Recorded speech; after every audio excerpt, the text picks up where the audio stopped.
Oops. Very good. So, can you see over there? You want to move over to this side? I've got my own little... What about you? You can't see. Okay. But anyway, just to let everybody know that this is a translation of the Venerable Nyanatiloka's The Word of the Buddha.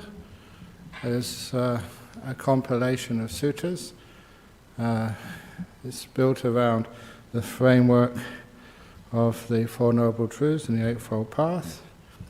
And doing this was because the translation, which was over 100 years ago, is well past its use-by date. And so because of that, it was nice to be able to do a new translation. And also the way that we do the translation, if you haven't heard this before, is to make sure that you don't translate word for word. Because word for word translations are just to make very silly translations, such as it was raining heavily, and you say it rained cats and dogs, and if you translate that into a foreign language, they think it's really weird in Australia that cats and dogs come falling from the sky. And so that's what we call an idiom. And even Pali has idioms in which that there's words which are said, ways which words are used. And so I take my cue, my advice from Professor A.K. Warder, who would state, and I thought it was a very good insight, that we never translate words, we translate sentences, phrases, which are the units of ideas. So we never think word, we think sentences, and indeed the words are defined, the meaning is defined by the context. So that gives much more clarity and also, what people say, punch to these translations. And some of these translations are, again, past their use by date, even by themselves, such as things like right further down, you would see the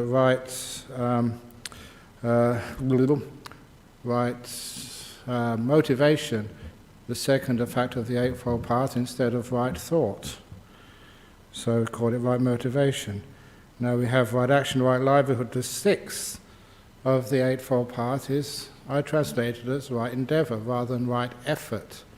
Because effort, again, in my life as a monk, the effort usually tends to get you tired, it tends to get you tense, it seems to be the opposite of what we are trying to do. And instead I tried to look for some other possible translations, so far using the word endeavor. And so we have like a type of goal, but not which comes from effort, but as you'll see in a few moments, comes from stopping, letting go, restraining, abandoning, those types of so-called effort. Really it is a non-effort. And of course the big one later on, number 8, is right stillness instead of right concentration. So it's good to take these translations even further. I'm never going to state that this is going to be the fixed and final translation forever. Translations are always work in progress. So anyway, with that in mind, just to get back to what I said before about these translations, a new translation on the word of the Buddha. So I usually start with paying homage to the Buddha with Namo Tassa. Namo Tassa Bhagavato Arahato Samma Sambuddhassa.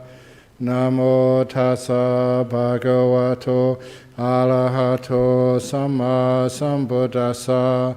Namo Tassa Bhagavato Arahato Samma Sambuddhassa. So what now is right endeavor? This is the 6th factor of the Eightfold Path. What now is right endeavor? These are all quotes from the suttas.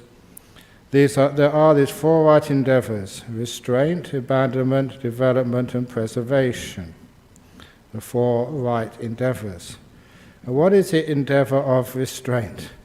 Now straight away you can see that word restraint means not doing something but stopping doing something. A restraining, an abandoning, a letting go. You might call it the effort to let go, but really letting go is the opposite of trying to get somewhere, effort. So what is the endeavor of restraint? When you see an object, you do not let yourself get sucked in by any characteristics or features that generate defilement. So you can see straight away, getting sucked in. That is the word we'll use in English. It's a modern word, but it's not the word you see that in the translation 100 years ago. What is endeavor of restraint? When you see an object, you do not let yourself get sucked in by any characteristics or features that generate defilements. See, since if you left the faculty of sight unrestrained, unskillful states of wanting and aversion would afflict you. Instead, you practice wisdom when seeing. You guard the faculty of sight and you undertake the restraint of sight. So, if you're a monk and you see some unclad woman coming into the hall, and then you make sure you try and look at something which does not arouse lust in you. If you're a married woman and you see a hot guy coming in, you don't look at things which will, again, create lust or a desire. If you see something you don't like, you don't sort of allow yourself, just because a person may have some marks or scars or not be physically perfect, you don't let yourself get sucked in with aversion. If you see someone who resembles Donald Trump coming in, you don't look at those features which reminds you of Donald Trump and allows you to get aversion. So in other words, you control the faculty of sight so it doesn't sort of get you upset. And also, even if you see somebody you really, really like a new iPod or a tablet or dress or car or something which you say, wow, I'd really like that, you actually just restrain the features of sight. So you don't allow yourself to get sucked in by any characteristics or features that generate defilements. Having heard a sound, noticed the smell, sensed the taste, felt a bodily feeling, even having cognized something in the mind. You do not let yourself get sucked in by any characteristics or features that generate defilements, since if you left the mind faculty unrestrained, unskillful states of wanting and aversion would afflict you. Instead, you practice wisdom with the mind. You guard the mind, and you undertake the restraint of the mind. So this is what we do with the mindfulness, but we also use the restraint. So we don't make sure we do not get drawn in to features which make us get lost in what we see, hear, smell, taste, touch, or know. The endeavor to, at the end of every section here, I will give you the opportunity to ask a question if you need to, so you can always put your hand up. So the second endeavor, the endeavor to abandon. What is the endeavor to abandon? Here you do not maintain an arisen motivation of wanting. You abandon it, let it go, renounce it, bring it to cessation. You do not indulge an arisen motivation of aversion, an arisen motivation of harming. Whenever bad motivations arise, you abandon them, let them go, renounce them, bring them to cessation. This is called the endeavor to abandon. So restrain, you don't allow sort of states of mind which will cause you grief, struggle, unpleasantness, affliction. So you make sure they don't come in the first place, and if they have come in, you find ways to abandon those unpleasant states. And the most common and commonly known method of abandoning is this Vitakka Santana Sutta, the Majjhima 20. When you are mindful of some object, and there is in you afflicting unwholesome motivations connected with desire, aversion, delusion, then first way substitution. you should give attention to some other object that generates wholesome mind states. Thus, unwholesome states are abandoned and subside. With their disappearance, your mind becomes internally steady, settled, unified, and still. So if you're really upset about something, a good way of substitution is the old simile of the two bad bricks in the wall. If you just watch the two bad bricks in the wall, then that gives you feelings of aversion, wanting to destroy, wanting to start all over again, feelings of not being competent or whatever. So instead of just looking at the two bad bricks, you look at just the 988 good bricks, which means that your mind does become internally steady, settled, unified, and still. Or another object which you may go and look at, I'm just relating this to some of the stories which you've heard on Friday nights, is to go into the forest and look at crooked trees. And look at crooked trees and they become beautiful. So by changing the object from, say, your husband, your wife, or your scores in the exam, or other things which are happening in your life, and you think, well, life is terrible, you change to some other object, usually in nature, and you think this is the nature of the world, and in fact you don't have to be perfect. So by giving attention to some other object that generates wholesome mind states, the unwholesome states become abandoned and subside, and you become internally steady, settled, unified, and still. Or you should examine the danger in those unwholesome motives. So you may sort of think you want something, or you're trying to get rid of something, but what does that do to your mind? That is an example of Ajahn Chah's.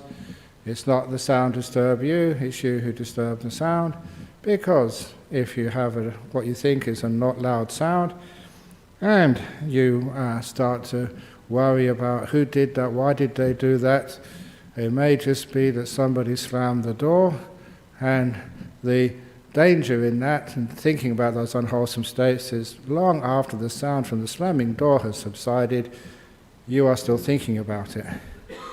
So the danger is that sound stops pretty quickly, but the echo in your head goes on forever and ever. So that's the danger in those unwholesome motives. You can't sort of go back in time and to stop that banging door, but what you can see is the thinking about it, dwelling upon it, is very, very dangerous. It takes you away from happiness. You should try to ignore those unwholesome motives and do not give attention to them. And that is, we will find a simile which I've developed of if there is, say, a sound, or there is sort of, when you're meditating, you think of, you haven't had dinner tonight yet, and somebody's going to take you out to your favorite restaurant tonight, and you start thinking about the dinner.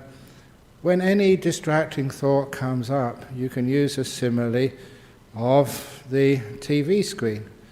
I travel a lot in aircraft, and when you look at the safety demonstration which comes in front of the screen, there's something I noticed a long time ago. It doesn't matter how big or small that screen is, after a little while, your mind actually fits into the screen.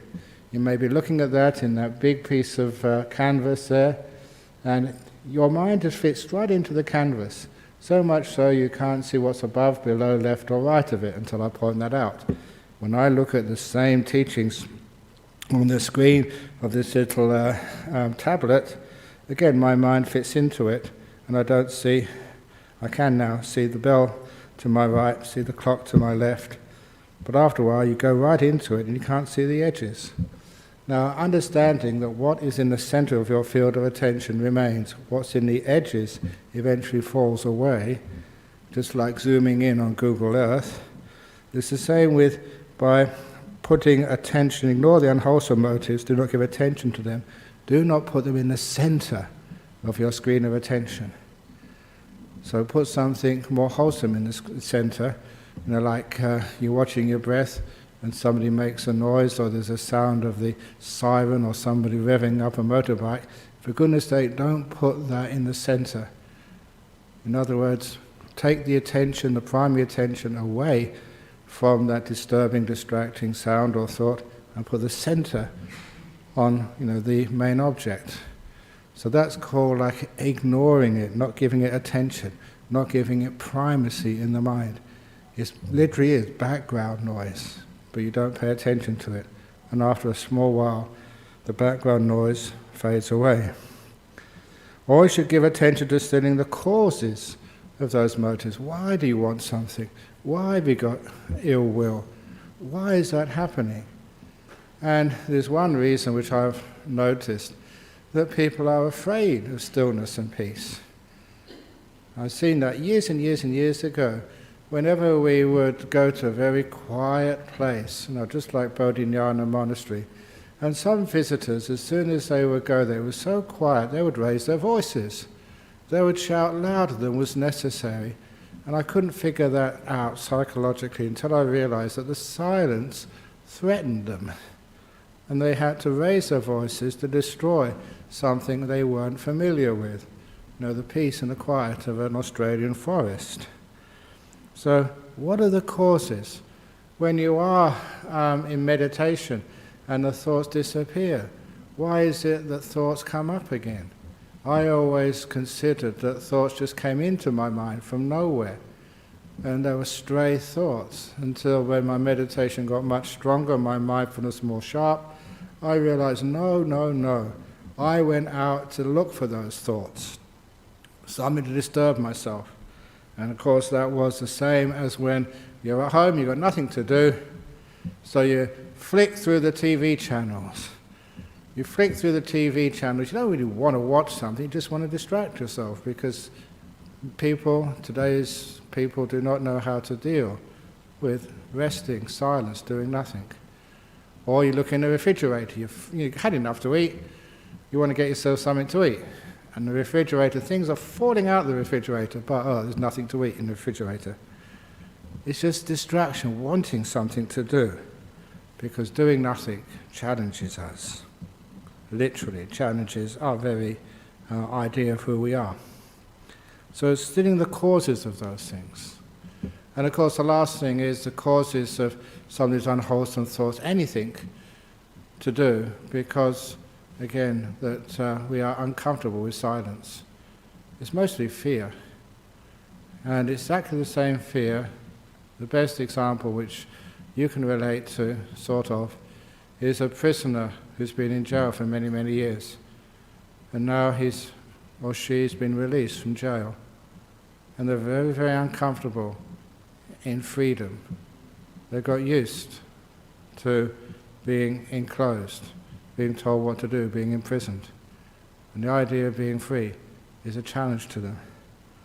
So many of the causes of unskillful acts and thoughts and the motives behind them often comes from the fear. So look at what the fear is. Find the causes for these things. And then the unwholesome things, the irritating things can disappear.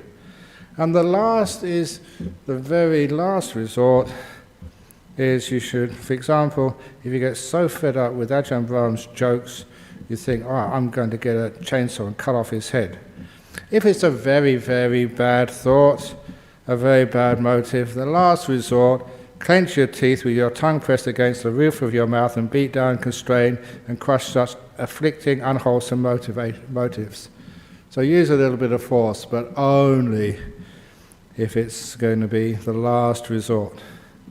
And anyway, with the disappearance of these unwholesome motives of greed, hatred or delusion, wanting, aversion, delusion, then your mind becomes internally steady, settled, unified and still.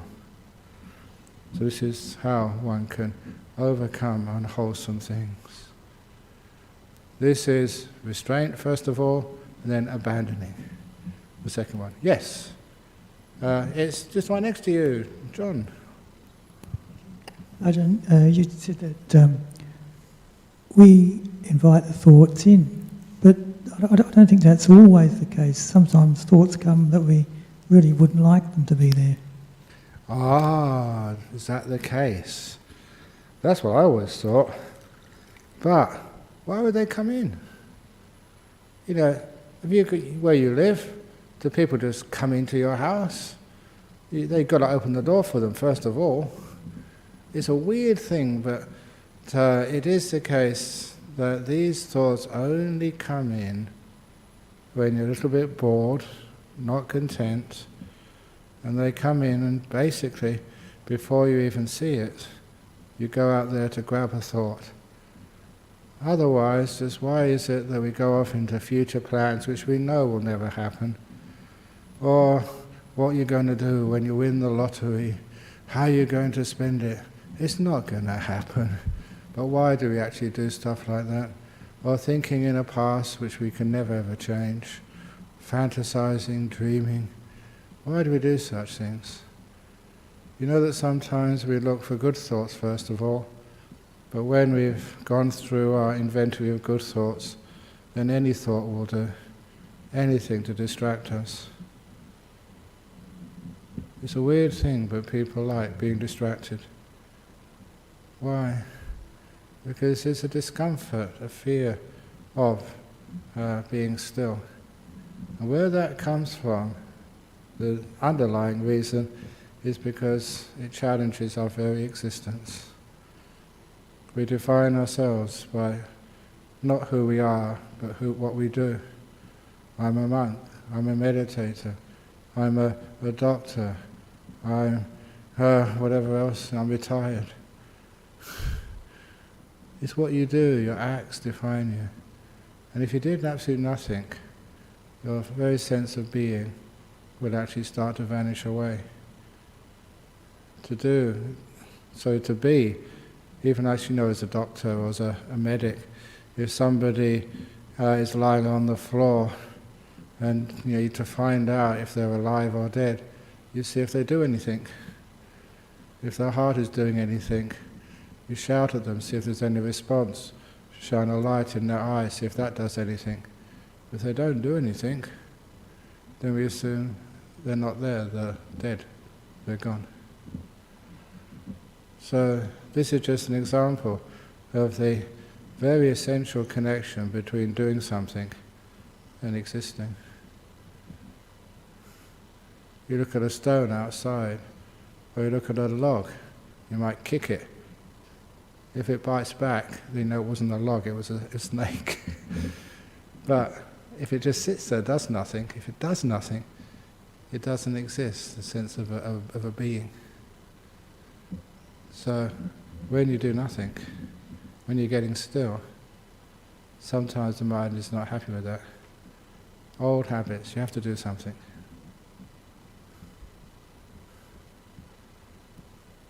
Does that make sense to you? Yeah.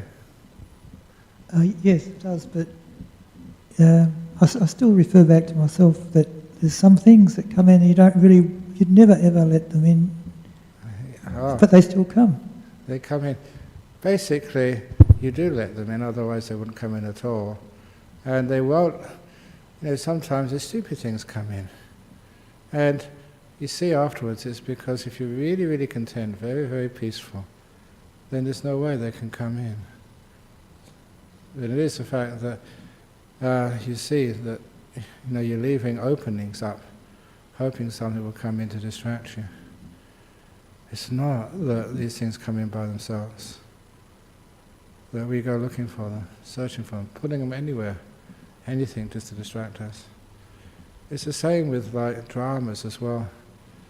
Why do people always have dramas in their life, in their monasteries, in their homes?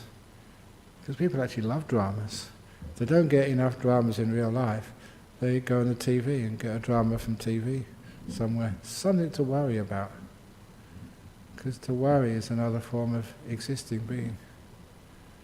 Worrying about the football match. What are you doing that for? Something to do. Anyway, yes, young lady? I was just thinking about what a good point.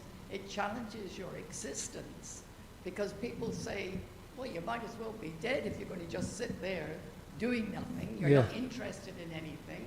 You might as well be dead. Or you're putting your head in the sand. What for? Yeah. So really, that answers it, doesn't it? You're challenging your existence. Exactly. Okay, thank you. So this is it's a tough one, but that's the core of all this. who you think you are. That's also why sometimes these people who have been there, done that, so wealthy, they can't just disappear. Old prime ministers have to say something, get on the news, stir things up. They can't just disappear gracefully, because if they disappear gracefully, their Tony Abbottship has disappeared, their whole identity is gone.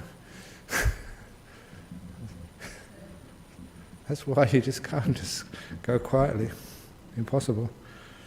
Anyway, that's one of the second of the endeavors. So, okay, you're going somewhere. And next is the endeavor to develop. So, restrain things which haven't come up yet, abandon things which are already in the mind, and actually develop good qualities. Now, these aren't separate, because one of the best ways to develop to overcome what they call like unwholesome qualities is to develop good ones. One of the best ways to stop burglars coming into your house is have all your friends in your house. You have lots and lots of good people in your house, then burglars say, good people are there, so they won't come in. So developing and maintaining good states is also fulfills the first two endeavors as well, restraining and abandoning. And so what is the endeavor to develop? They don't actually say much what the endeavor actually is, except the sort of things you should develop. Develop mindfulness, exploring the Dhamma. This is the 7 Enlightenment Factors. Instead of investigating the Dhamma or contemplating the Dhamma, I hope we got the same translation here, because this is a newer one than that one. There may be a few little changes. Exploring the Dhamma instead of investigating the Dhamma. This is that old little simile. I usually use a bottle of water. I've done this many times here, I think even recently. What is this I'm holding up? And people say, bottle of water. What else do you see? It's plastic. What else do you see? What else do you see? That is actually exploring, going into it. Until you've already used up all the words and the labels you've been taught before, so you can actually go beyond what you've been taught and really getting into it. It's exploration. Contemplating is always thinking about this name and that way. It's going beyond the thought process, beyond the naming, into something which is much deeper. You explore it. You allow the mind to go to places where it hasn't been before. Or like I said in England recently, remembering the time I used to watch Star Trek as a young man. That was when Mr. Spock did have pointy ears. But apparently it still goes on these days, Star Trek. Different people. But anyway, they used to say, to boldly go where no man has been before. And I adapted that to boldly go where no monk has gone before. And this is what exploration is. Not going to old places you've looked at before, but going deeper, exploring the Dhamma. And the Enlightenment factor of energy. Now both those two, I think I mentioned before, they actually work, all those three, they all work together. When you are aware, really aware, it takes a lot of mindfulness to be able to see things you've never seen in this before. And you explore it, and it gives you energy. It's actually really interesting. And also because of the stillness, your mental energy increases. So whenever you develop these things, they develop all together, starting with mindfulness, exploration, energy comes up, the more powerful your mindfulness is. Rapture, the pleasure. And this is an important thing which in Buddhism, as it was from the very beginning, we actually develop joy. We develop happiness. We don't try and get rid of it as if like being happy is a big sin. You're not supposed to be happy when other people are suffering. You're supposed to suffer in this world. And of course that is just so, even against Buddhism, some people even say if you're happy, be careful, you get attached to it. And oh my goodness, that's what you're supposed to do. So here you develop the rapture, the pity, the joy, the happiness.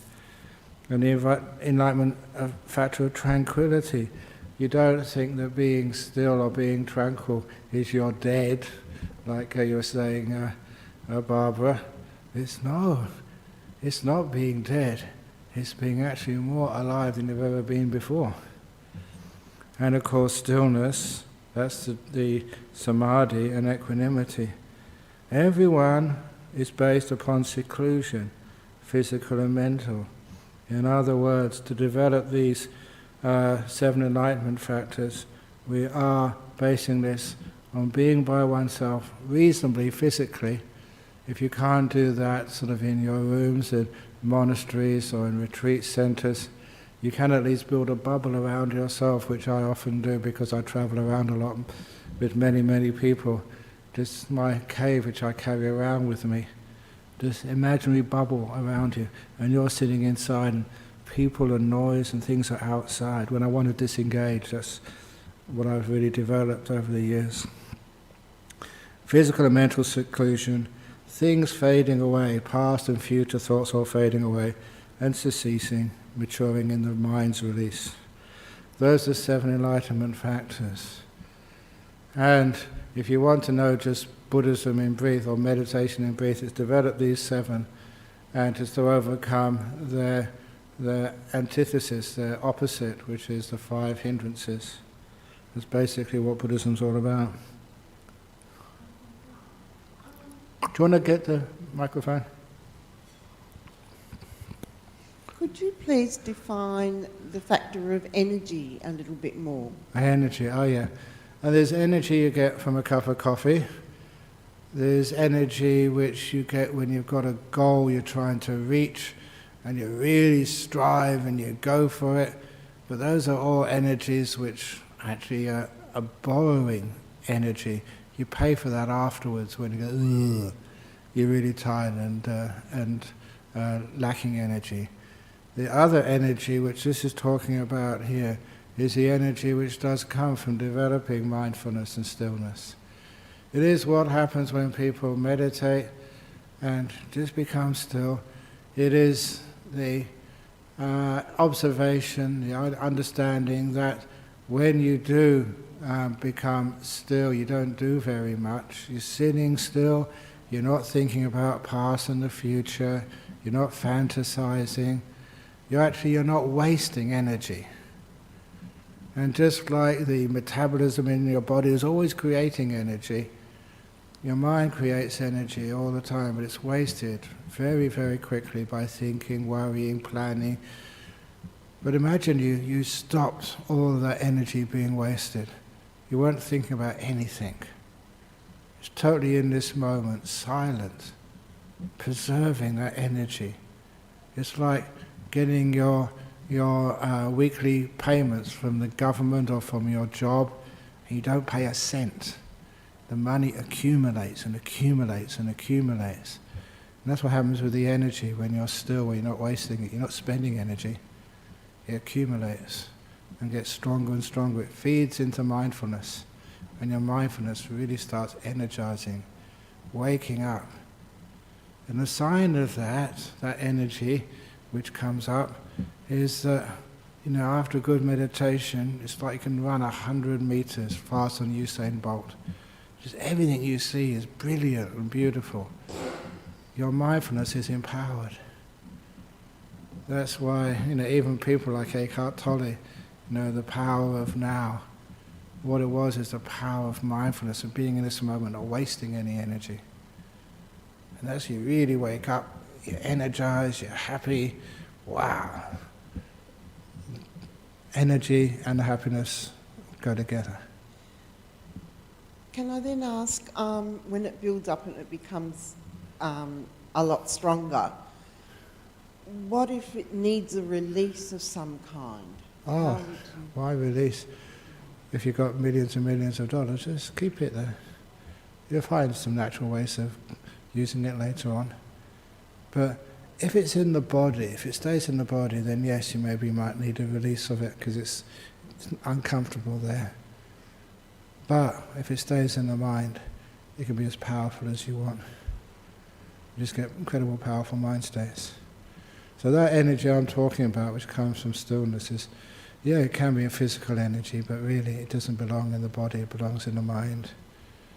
And that's when people get what we call the Kundalini stuff, which is powerful forces in the body, but it's not pleasant. Powerful, but it's much better to use that energy in the mind where it really is much more useful and where it belongs. So you could use it perhaps to either heal yourself or heal. But actually, it's much better. Much greater healings come when you're not aware of your body. You just go into the realm of the mind, deep meditations, then amazing things happen. It's just well known that if you have any fevers or sicknesses, and you go and sort of try and zap them with loving kindness or with energy while you're still aware of the body, it does have an effect. But nothing like when the body totally vanishes and disappears, and you're in that sixth sense, really powerful, mindful, enjoying yourself, totally unaware of the body. And when you come out afterwards, the body is just incredible. You know what it's like? I'm getting old now. Sometimes if I meditate for an hour or two, just the knees ache, the back aches, that something doesn't feel good. I'm getting old. But, actually not getting old, I am old. But, if you get into deep meditation, you sit there, you can sit there for hours. You come out afterwards, nothing's wrong. You really feel like, you just had a massage or a bath or something. You feel no aches or pains anywhere. Which at first didn't make sense to me. Why is it you sit for 3 or 4 hours, this is going to hurt when I come out. But then, nothing hurts at all. You feel just so relaxed. So that's one of the things with the stillness and with the body and the mind.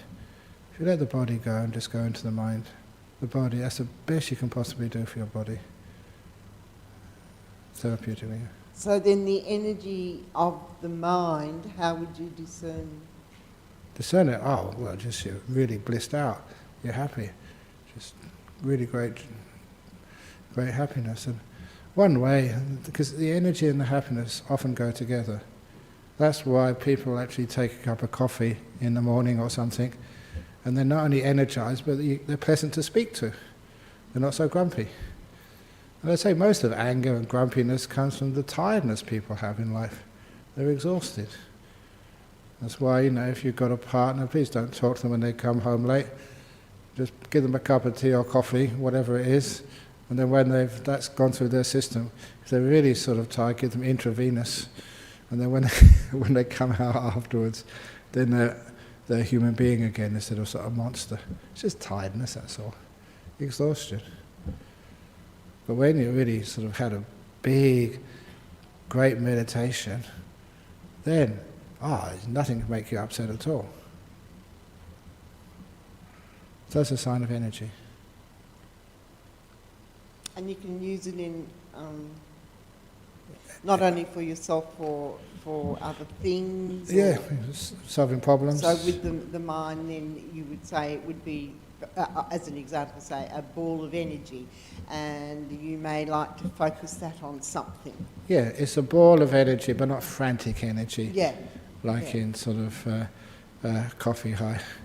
Not like stupid energy, like when people take drugs. Natural, beautiful, pure. Okay, John had one first. John was next before you, Eddie.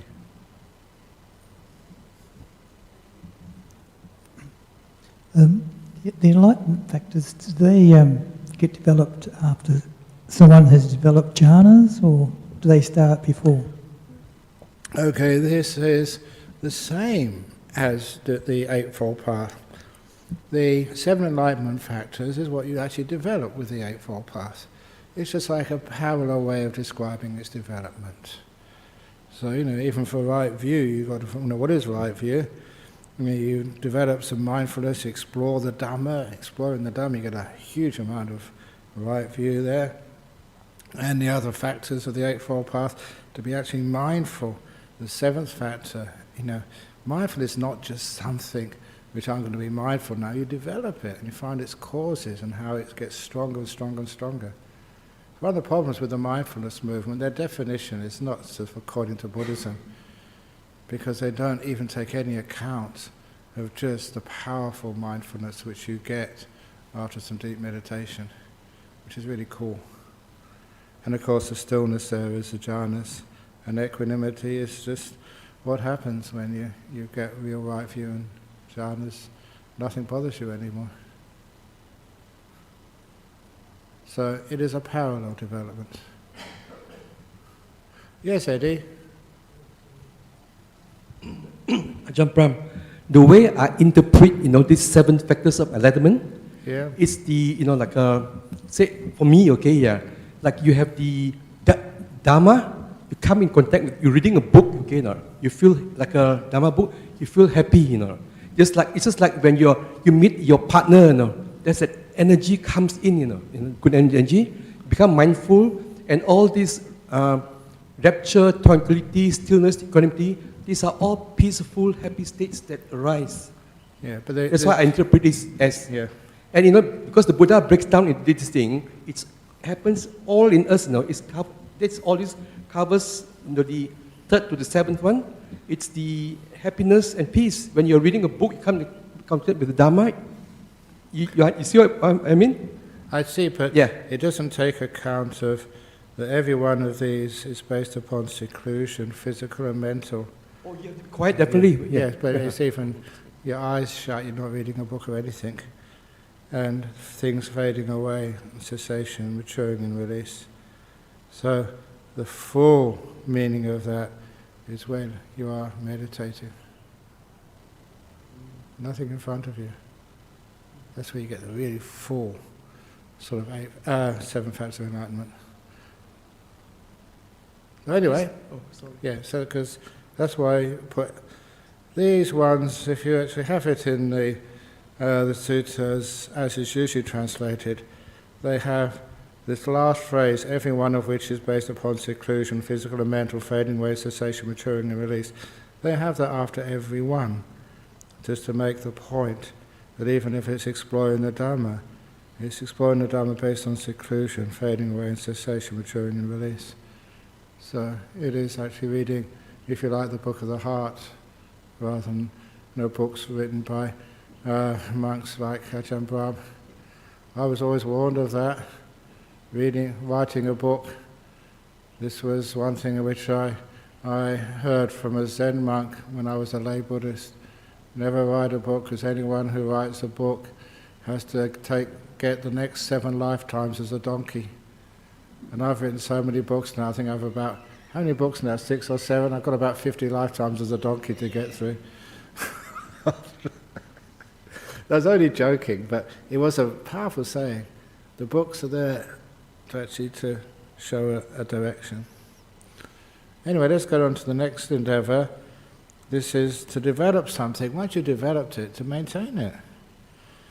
And what is the effort to maintain? Here you keep in mind there is a meditation object that generates stillness, such as recollecting the Buddha, the Dhamma, the Sangha, or a skeleton, or loving kindness, or the breath, or a nimitta. This is called the endeavour to maintain. So this is where you have something good. And of course, not everybody, the Buddha, the Dhamma, or the Sangha, you choose which ones really mean something for you. Because it's not just the Buddha statue, it's just what it signifies for you. The Dhamma, what you understand as a Dhamma, whatever creates stillness. The Sangha, or even like a skeleton, which is quite weird. Why is a skeleton developing stillness? But there's many monks, and not just monks, other people do this as well, which is really quite strange. There must have been monks in the previous life, or nuns in the previous life. But sometimes when they're meditating, they can visualize a skeleton, or most usually a skull. And people think, that's really weird, you Buddhists, what are you visualizing a skull for?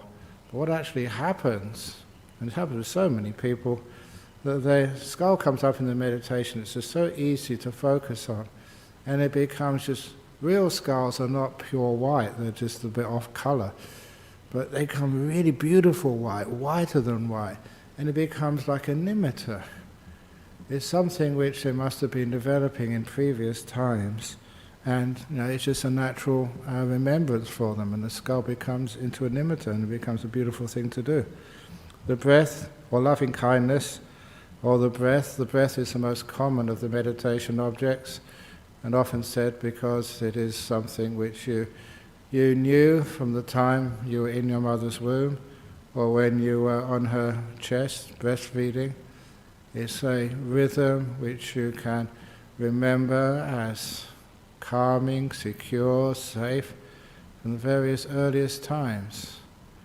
And as such, it has a sort of a remembrance which maybe even you can't recall consciously, but from deep in your memory bank of safety and security, a very nice rhythm to be able to observe. And also it's what happens when other things disappear.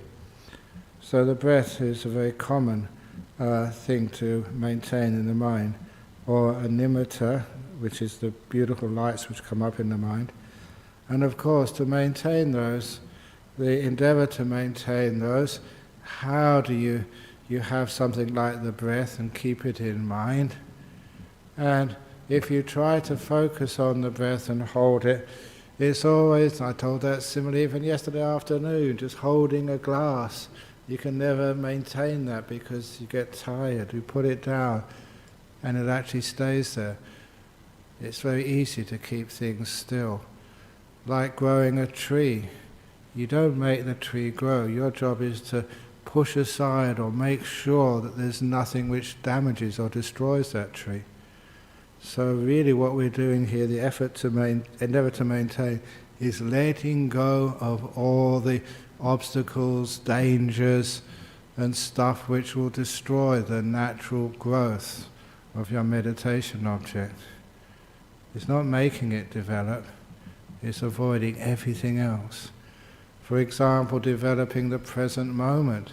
It's not focusing hard on the present moment, I've got to be in the present moment. It's actually avoiding the past and avoiding the future.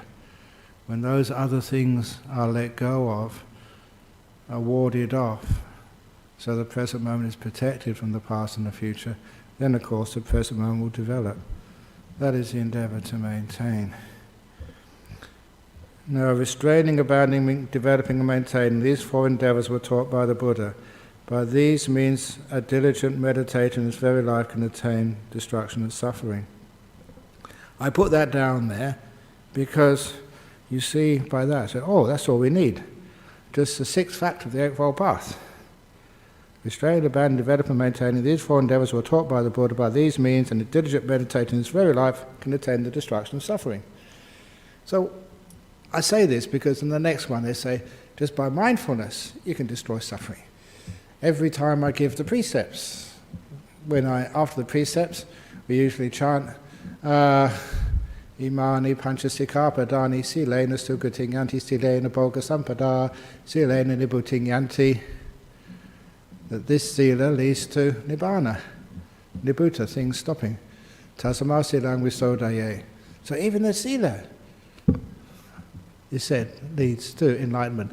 But to do the sila, the precepts properly, you have to have all the other factors of the Eightfold Path. Even this one over here means all the other factors have to come in. So it's as if every one of the Eightfold Path needs the other ones to be purified to be able to do these things. So you can't just say one factor is enough, you have to do all the old 8. But just to go back on these ones, you see the big thing which I have done here, which differs from what you've had before, is instead of right effort, right endeavor, it's restraining. I'd even like call it right stopping or right non-doing, but that's very hard. The endeavor of restraint, the endeavor abandoned, the endeavor to develop, the endeavor to maintain. It's all based on a letting go, a stopping, a non-doing. Because if you try to do these things, you'll find you just get more tense and you won't get anywhere. And I'll just go now with this one last little thing, which I was mentioning in England a few days ago, that Professor Libet did some marvelous research to show that there's no such thing as what you consider to be free will. He did this little experiment which he had so many victims or subjects, whatever you wish to call them, and they would flex their hands whenever they wanted to. When they decided to flex their hand, they would press a button. And he also, he could actually reflex time from pressing the button to flexing your hand, so he could actually see when the person became aware that they decided they chose to flex their wrist to the millisecond. At the same time had a gizmo on the brain which was recording the readiness potential. Parts of the brain light up, and what he found, which was very confronting, was the brain lights up first, then the thing which you recognize as will comes next, and then the action follows afterwards. So that which you recognize, assume to be will, is not what starts the process. It's not the origin of the event. By the time that you think you will something, it's already in motion. The will does not start. Something else has made you will. But, he said, after the process is started, you can interfere and stop it. He said that can be done. So in a very wonderful use of the English language, he wrote, with good proof, there's no such thing as free will, but there is free won't. Restraining, stopping. No, I'm not going to do that. No, I'm not going to say that. No, I'm not going to act in that way.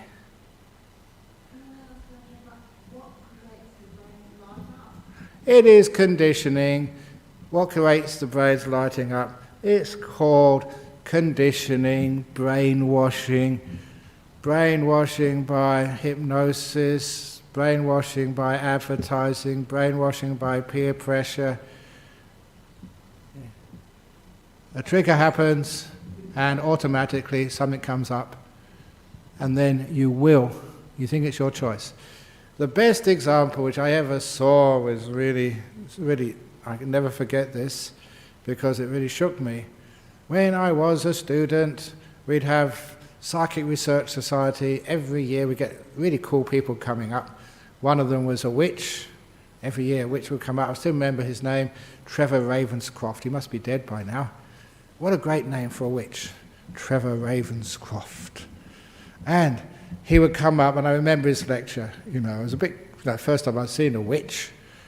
And he said there are two types of witches in the world, white witches and black witches. Black witches, they're the dangerous ones. Don't even go near those. Those are, really got to be, they're scary. He said, don't worry, I'm a white witch, so you're safe.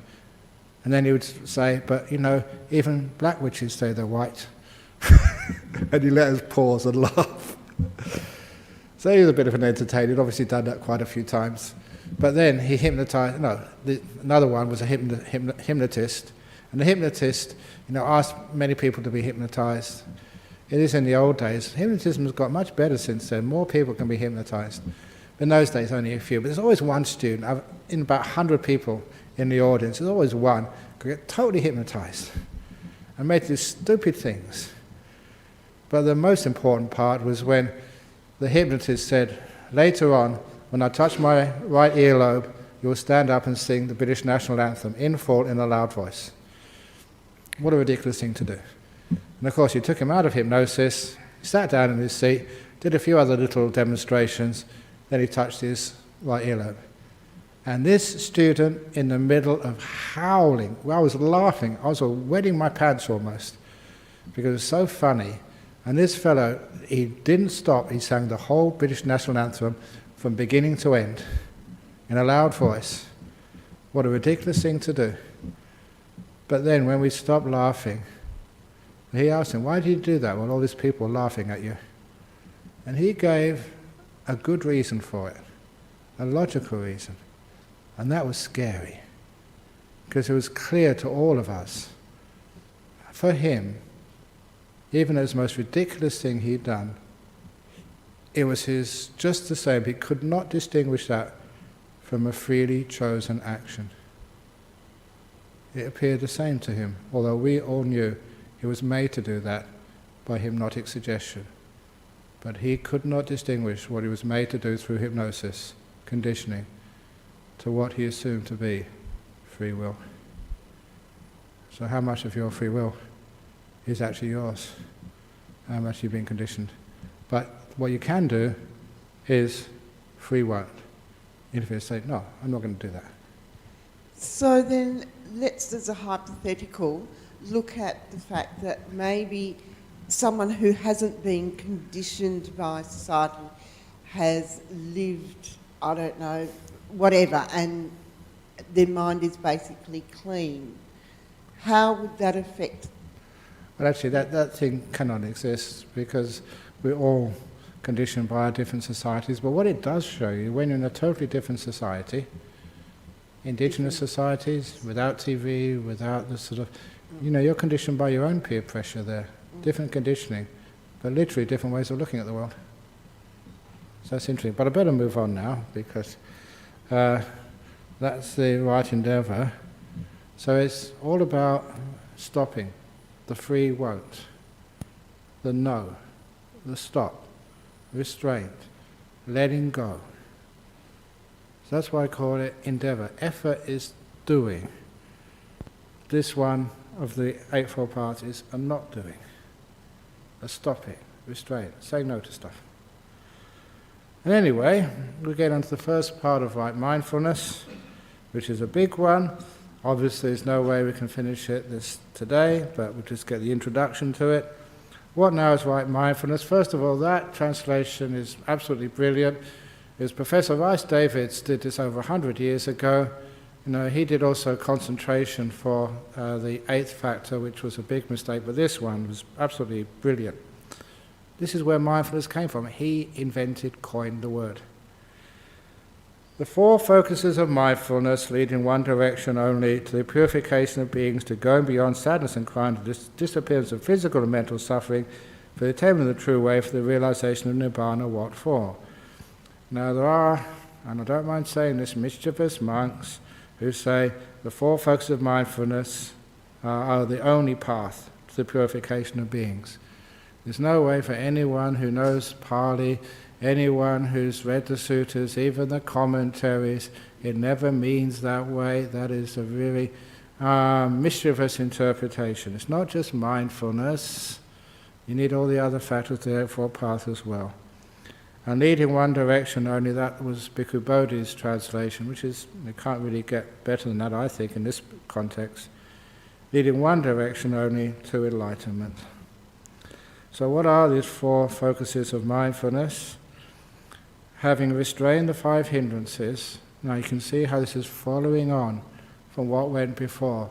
The right endeavour is restraining these things. Restrain them first of all, and then we can actually practice the next factor, the mindfulness. Having restrained the five hindrances, you abide aware of the body, energized, knowing the purpose of what you're doing, and mindful. Having restrained the five hindrances, you abide aware of experience. This is what I call a Vedana. There's a few little translations, new ones, which I'll explain afterwards. Energized, knowing the purpose of what you're doing, and mindful. Having restrained the five hindrances, you're aware of the mind, the citta. Energized, knowing the purpose of what you're doing, and mindful. Having restrained the five hindrances, you abide aware of mind objects. Energized, knowing the purpose of what you're doing, and mindful. First of all, having restrained the five hindrances, in the Pali it's Lokaya Bija, Vinaya Lokaya Bija Domanasang. The usual translation is having abandoned grief and covetousness for the world, which even when I was a lay Buddhist, what the heck does that mean, grief and covetousness for the world? And if you actually look in the Pali, it's the synonyms for the first two of the five hindrances. Lokaya Bija is used as an alternative for Kamacchanda, the first of the five hindrances. And Domanassa is used in two sutras as an alternative for the second hindrance.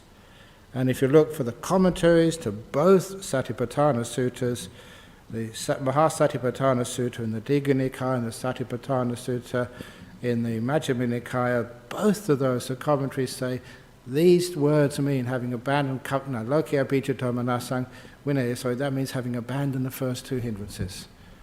The commentators are consistent, and there is ground for that interpretation, very solid, convincing ground from the sutras. So that's what we have to do, restraining the five hindrances. And they also say, this is the idioms of Pali, if you have the first two of a group, all the others in the group are assumed to be present as well. It's just, when you say, we might say the BSW way and its monasteries, or that's not very good. You have like I don't know even who is in the Australian cricket team anymore, but you have the captain, the vice captain, etc. The etc. is always included as the other people who play on the cricket team. So here, when you have 5 things and the first 2 are mentioned, the commentaries always say the other things are also included. So this is an accurate description, restraining the 5 hindrances. I haven't abandoned the 5 hindrances yet. You've restrained them, lessened them, especially by what you've done so far. The previous factor, the right effort. Previous to that was, right endeavor. Previous to that was your precepts, which help also restrain the hindrances just by right speech, right action, right livelihood. Before that, the right motivations, you heard me say this before, make peace, be kind, be gentle. That actually restrains hindrances, and obviously coming from right view. So these all link together here. Restrain the 5 hindrances first, otherwise you're not mindful. You abide aware of 4 things: the body, experience. Sometimes it's called feelings. Feelings is not a very good word. It can be emotional, it can be body sensations, but what it really means is this thing which we notice as experience. The Buddha defines experience as pleasant, unpleasant, or in between. But that is just the way of pointing to sort of what we're actually looking at, the experience. Just as well, you might say heat, cold, windy.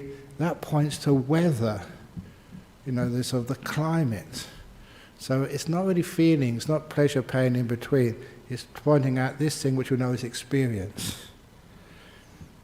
And the mind, the citta, this is when the 5 senses disappear, you know what that is. And the mind objects, you'll find later on, this was really good work by people like Ajahn Sujato, Analio, and Ajahn Brahm, who actually looked at versions of the Satipatthana and discovered that the earliest versions, the mind object only had 2 mind objects to focus on. And that was the 5 hindrances and the 7 enlightenment factors, just those 2. It seems the other ones were added later on.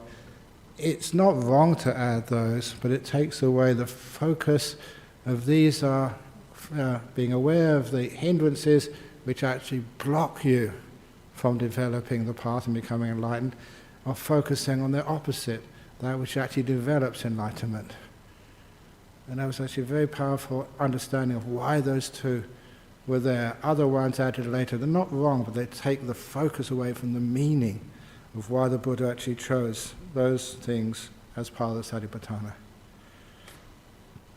Energized, so you can't do this sloth and torpor. You do this when you've developed some restraint, developed the restraint of the hindrances. As I was saying, from the question you said afterwards, you get energized when you have restraint. Knowing the purpose of what you are doing and mindful. So knowing the purpose of what you are doing, so often I've told people, mindfulness is great as long as you remember the purpose of what you are doing. So, if you're driving a car in the busy traffic, you are not focusing on your breath. Breathing in, you get a crash. You focus on the traffic. What's the purpose of driving? Or when you are late for an aircraft, then you don't do slow walking, lifting. You run.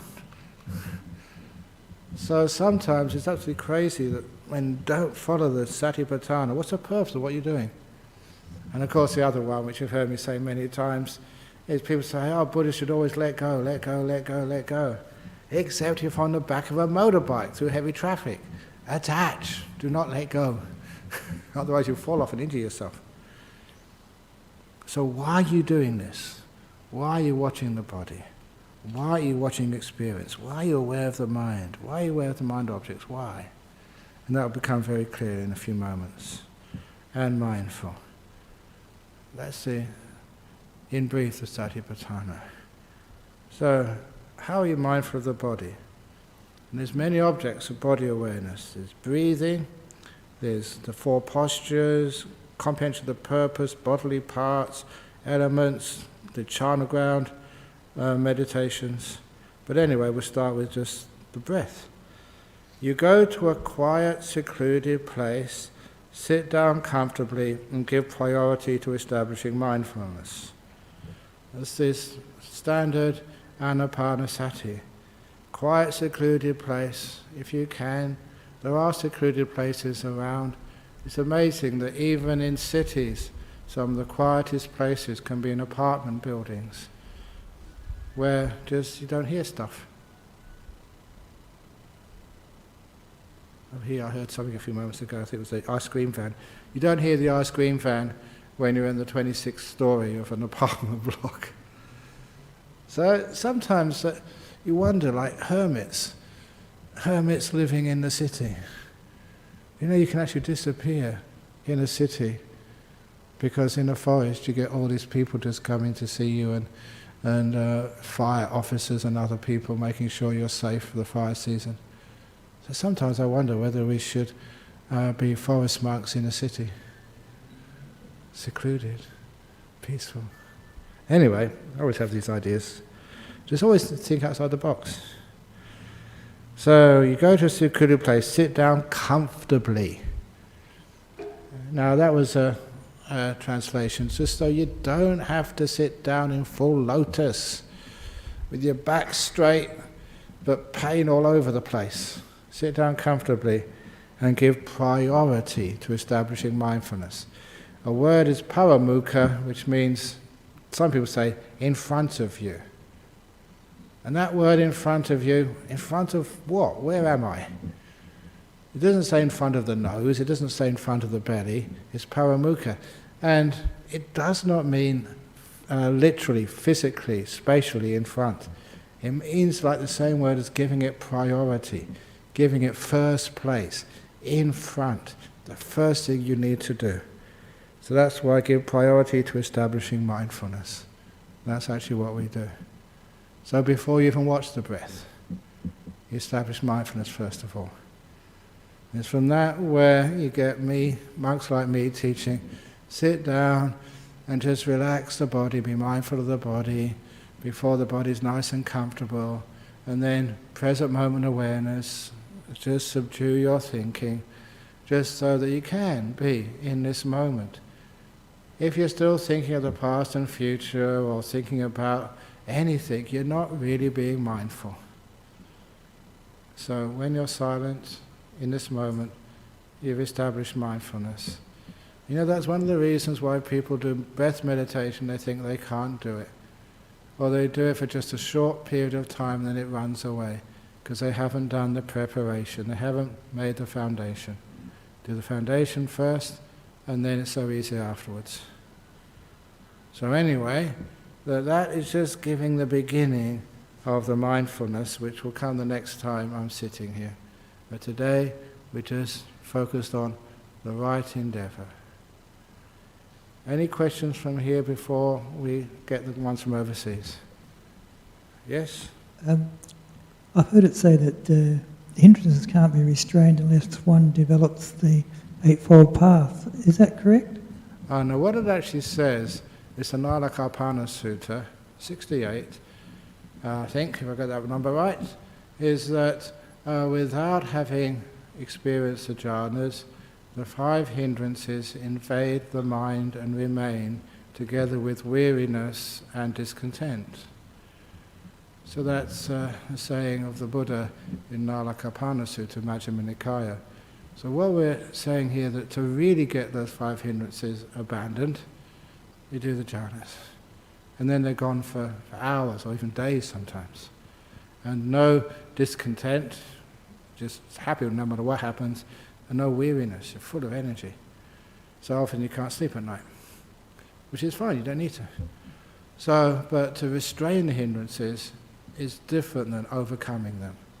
And restraining the hindrances is done by the other ways of the path.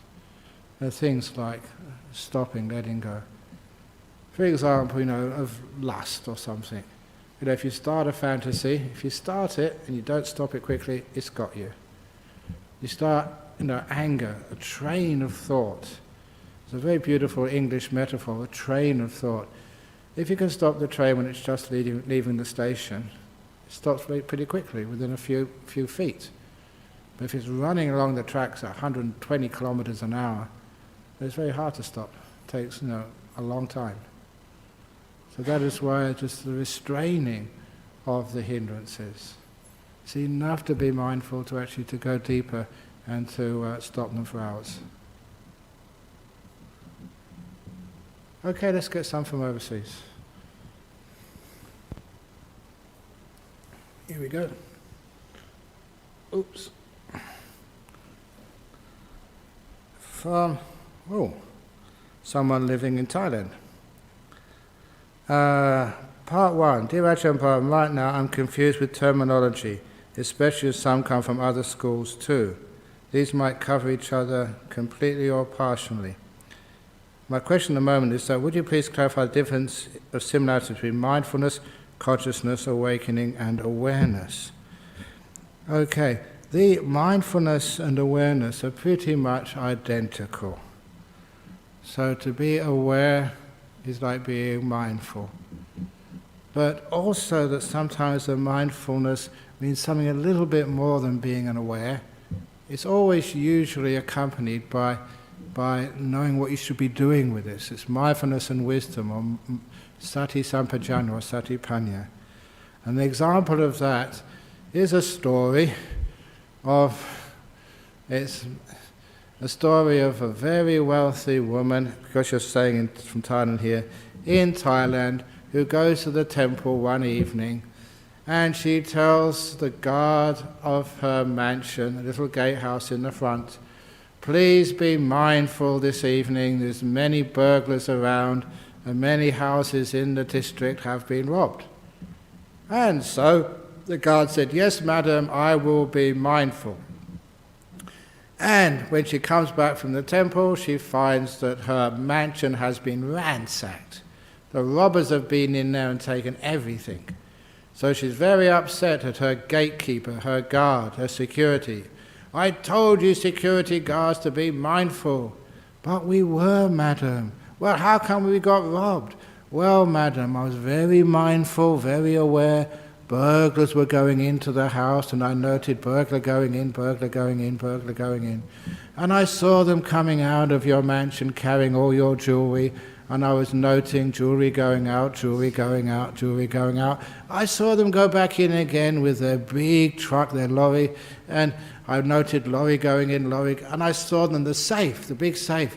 I saw the safe being put onto the truck and going out, safe going out, safe going out. I was mindful all the time, madam. I was totally aware. That's why that's mindfulness without wisdom. Awareness without knowing the consequences of what you're doing. So in Dharma, it's not just being mindful, it's actually being aware as well. And that consciousness, being conscious is, everyone is conscious unless they're dead. But the connection between mindfulness and consciousness is mindfulness is usually focused on really important areas of life. Things like, you're aware of the body. Yeah, you're conscious of the body, but you're aware in it in the sense that certain practices which can underline or uncover the nature of this body, the nature of experience, the mind. So that's why these 4 focuses of mindfulness are like the 4 little like mines as they have in Western Australia, wells where you can find really sweet water, places where you can find treasure. So places to look, which are really important. So mindfulness focus on places where you really find something.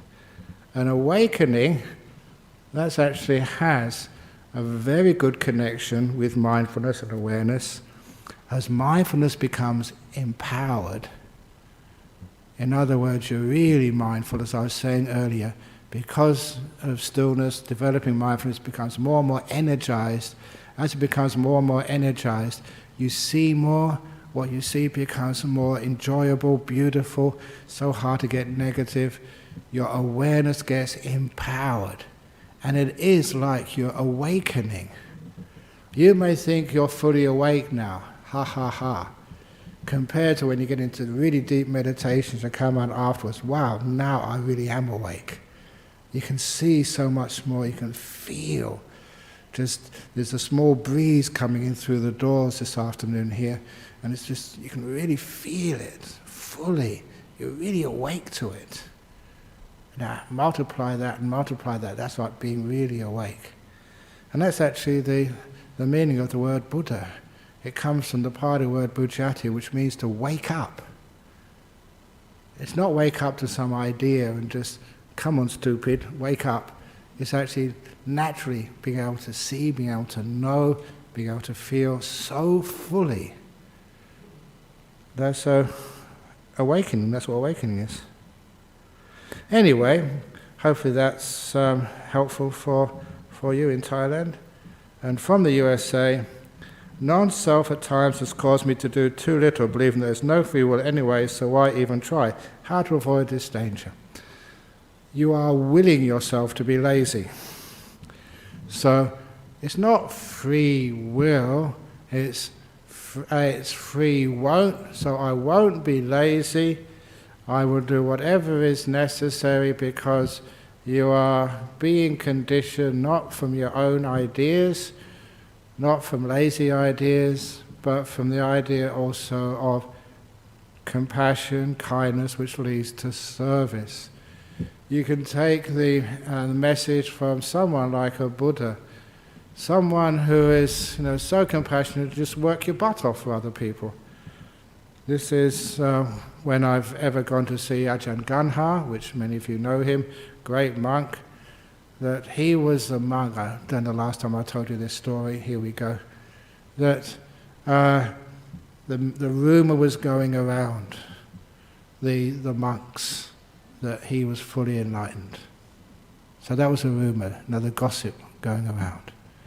And so he was there under Ajahn Chah's hut with all the senior monks. There's many, many more senior than him. And so Ajahn Chah started a conversation. And he asked the most senior monk there, I think it was Ajahn John at the time, Ajahn John, are you enlightened yet?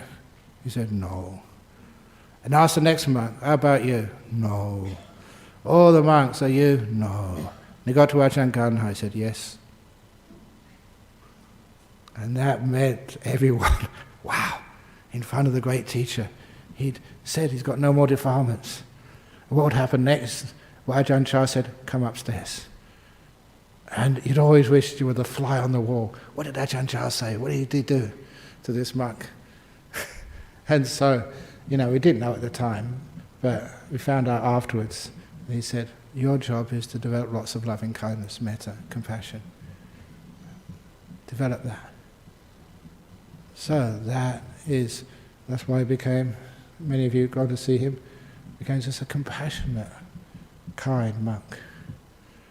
That drives you. So, believing there is no free will, you not believe it, it's nothing about belief, it's realization, knowing it. And if it really is, sort of letting go of the sense of self, then it's the sense of others. Me, them, all the same. Connection between the two of us. And then what replaces desire and craving is kindness and service. So the sign that you've understood non-self is not you become lazy, but you work even harder than before. Compassion drives you. Not what I want, but what is needed for service. So hopefully that makes sense. Anyway, any comments or questions about that? Going. Go on. Okay, very good. So we usually now pay respect to the Buddha, Dhamma and Sangha, and thank you again for those questions from overseas and the questions here. Okay, you can do the sadhus. Sadhu, sadhu, sadhu.